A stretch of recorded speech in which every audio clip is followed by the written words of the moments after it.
Halika na, sabay tayo. At kung sinong may gusto, dahil sa tubig alat, likas na yaman to.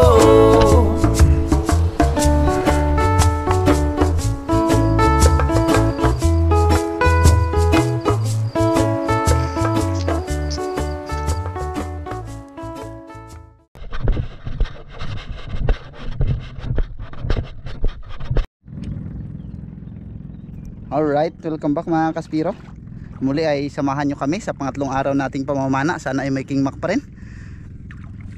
Dalawa lang kami ngayon ni Kuya Erwin Gasita dahil yung isa nating kasama na si Junil Mangubat ay papasok na sa trabaho niya.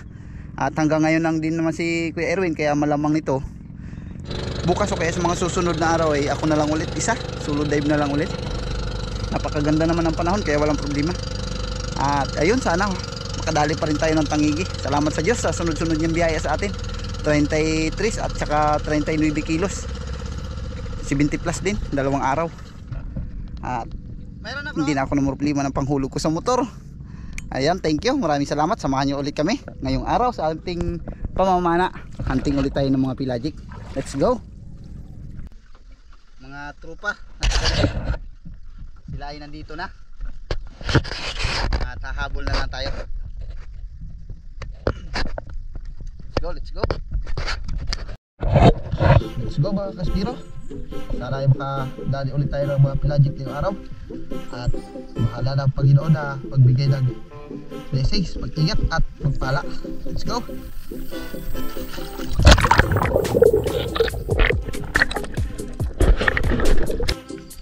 Grabing linaw mga kaspiro. Yung visibility ng dagat ay talagang goods na goods. At dito sa ating pagsisid mga kaspiro, 3 pirasong coral trout yung ating nakita. Ito yung pinakamalaki pero pumasok. Kaya change target tayo dito sa isang ublong.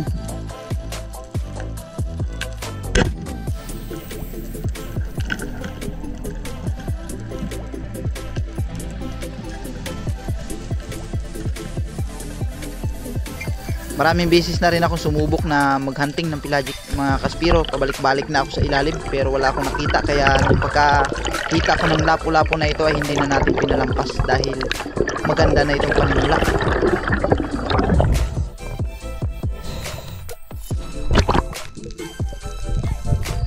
Ang bungo akala ko talaga ay maliit lang sa ilalim pero nung lumutang na ako, napakalaki pala. Siguro dahil sa visibility ng dagat, sobrang linaw sa pagkakataon na ito, kaya ang mga isda sa ilalim ay maliliit lang tingnan.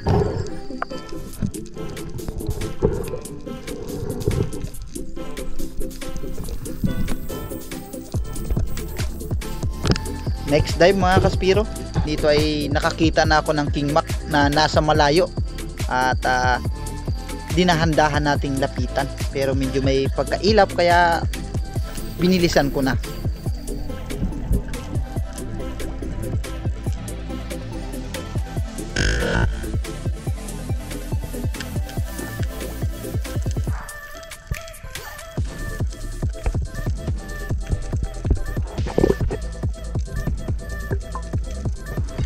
Ito yung ating naging unang kingmak para sa araw na ito.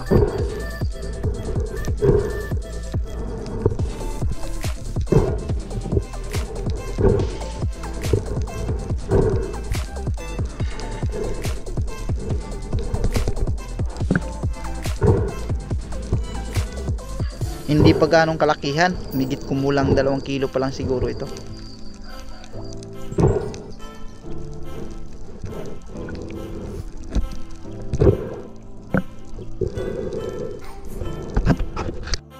Dito sa bato na ito mga kaspiro ay nakahuli na dito si Joy Adventure ng mamsa, kaya sa pagkakataong ito ay sinilip natin o tiningnan kung ano ang pwede nating mapana. At nung bababa na ako ay napakalaki ng coral trout na nasa labas.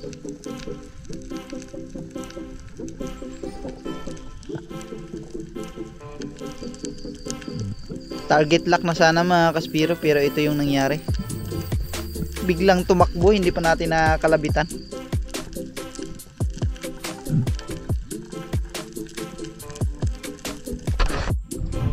Ayan, shoutout kay Bro Joy Adventure. Ito yung kanyang kaibigan na si Kuya Dongdong, yung pinakaunang ispiro ng Ligit. Ayan, marami na silang ispiro dahil marami siyang tinuruan na. Magkilaw muna kami mga kaspiro dahil tanghali pa naman. At sobrang linaw pa ng dagat kaya may ila pa masyado ang isda. Isang king mat ang aming binabawasan.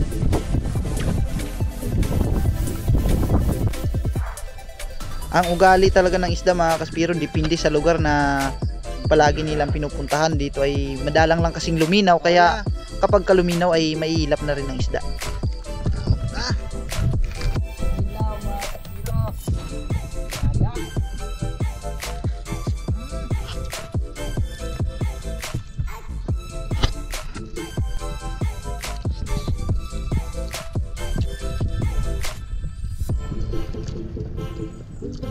Ayun, kinilaw. Wow. Sana lang maubos namin. At pagkatapos namin kumain mga kaspiro ay nagsagawa ulit ako ng pagsisid. Nagbaka sakali na baka makadagdag tayo. At sa bandang unahan natin ay napakalaki ng coral trout. Kaya naman dinahandahan kong dikitan para tuluyan nating mapana.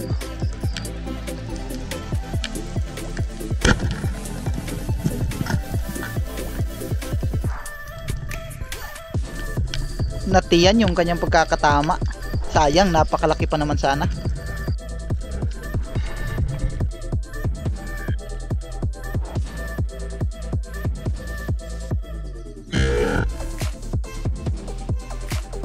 Nanginig lang siya mga kaspiro sa ganda ng tama.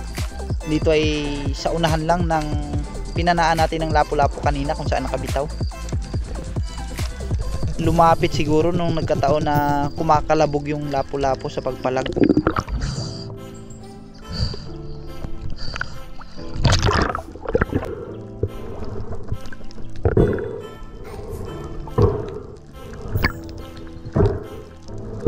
Naghunt lang muna tayo ngayon ng mga pelagic mga kaspiro. Hindi na muna tayo ng territorial dahil season ngayon ng King Mac, kaya samantalahin natin, pambihira lang ito yung pagkakataon na ito sa isang taon.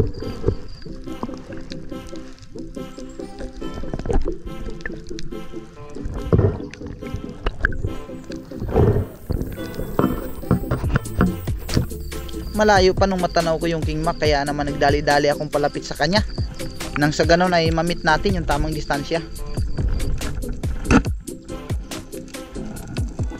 Long range pa nung pinana natin dahil napakailap talaga. Ayaw niyang magpadikit kaya yung pagkakatama niya ay bandang buntot na lang.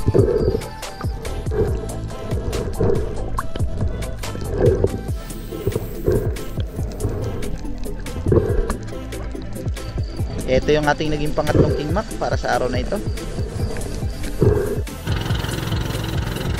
At pagkatapos niyan ay umuwi na kami. Alright, let's eat mga kaspiro. Ito yung natira sa atin kanina na pinagkilawan. Yung kalahati ay sinabawan, yung ulo.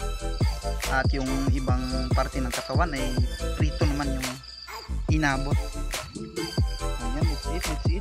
Wala muna tayong pinabenta para sa araw na ito mga kaspiro dahil pinadala natin lahat kay Erwin dahil pauwi na siya ng tana-tanain. Itong pinirito ngayon medyo mahina yung pahuli natin. Sobrang linaw ng dagat, talagang nakakabantay ang isda. Nasa taas pa lang tayo ay nakikita na tayo, kaya nagkakaroon sila ng pagkakataon na makalangoy kaagad sa malayo. Yun. Wow.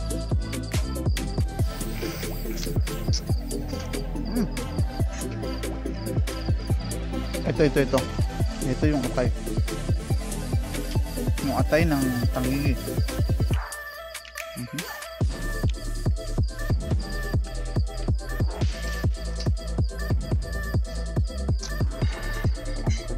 Napakasarap na pagkain.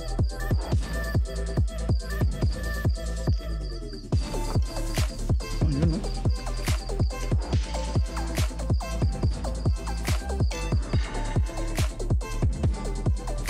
Ayan, maraming salamat po sa patuloy na sumusuporta at tumatangkilik sa walang sawang nanonood. Maraming salamat po sa patuloy na suporta.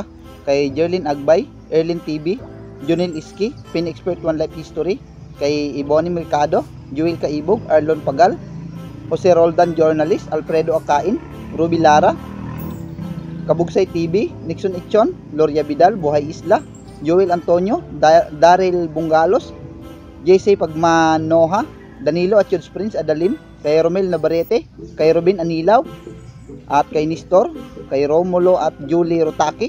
Maraming salamat din po kay Isaya Abelo, Rodel Ponce, Christian Espiron and family, kay Bro Lucasi, Kasalong TV, Dennis De La Cruz and family, Johnny Jackten, Ramon Navarro, kay Mong Santos, Austin Jake Bumaa, Joel Bael, Pablo Alaw, kay Gemma Lota, Rogelio Sosalo, Raylin Moldes, Agapito De La Cruz, Jobin Kambari, Winnie Demla, Trip ni Jeric, Flower and Music Channel, Asintadong, Larimos Hilario Lacachero, Noel Cowers,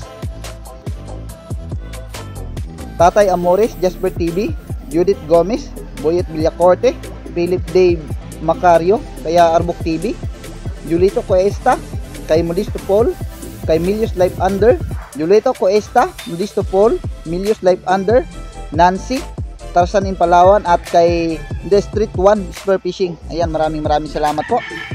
Kita-kita po tayo sa muling video natin sa awa ng Diyos.